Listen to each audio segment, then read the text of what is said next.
We hear it all the time. Do what you love, and you'll never work a day in your life.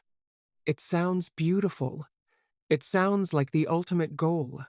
They tell us that passion is the only path to a meaningful life, and if you do not love your job, you are somehow failing. But this is a trap. A very modern, very dangerous trap. Think about something you love doing. Let us say you love playing video games. It is your escape, your sanctuary. There is no pressure, only joy. Now, imagine you turn that into your career. At first, it feels like a dream.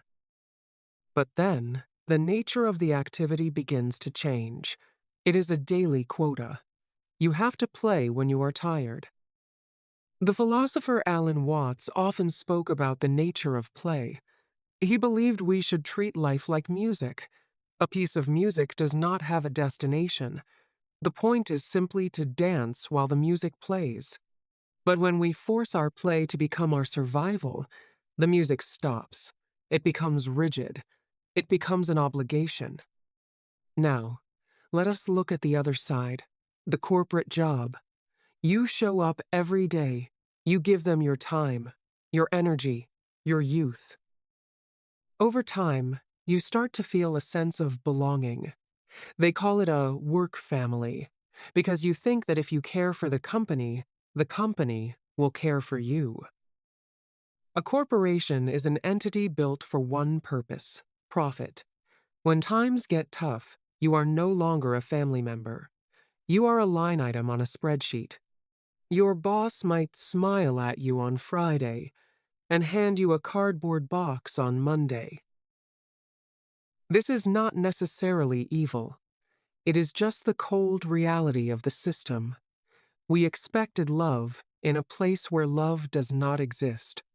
Your job will never love you back. So, where does this leave us? Perhaps we need to look back to Aristotle. Aristotle thought a lot about what makes a good life. He talked a lot about virtue. For Aristotle, virtue was not about being perfect. It was about balance. He called it the golden mean. Today, we are living in an extreme. We make work our entire identity, as if our job title is our soul.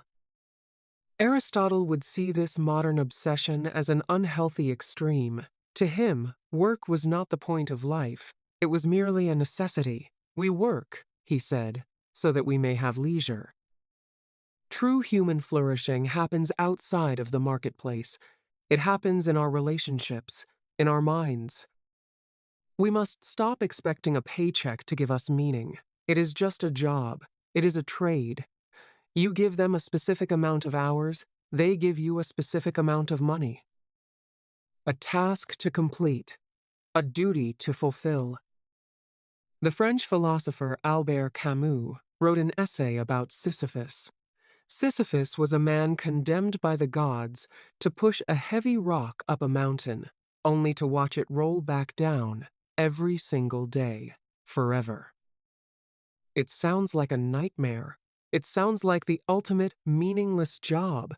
But Camus concluded with a strange, defiant thought.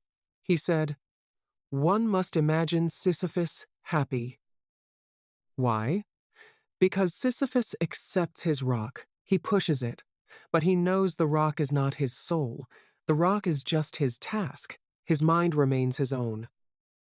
Doing your job well, without emotional attachment, is a virtue in itself. But you do it with a clear mind, knowing that your true life begins when you clock out.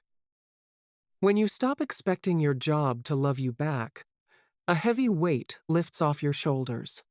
You do what is required, and then you walk away.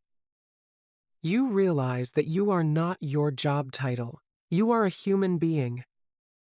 So, go to work. Do what needs to be done. Collect your wages, but keep your heart and your soul safely tucked away. They do not belong to the company. They belong to you.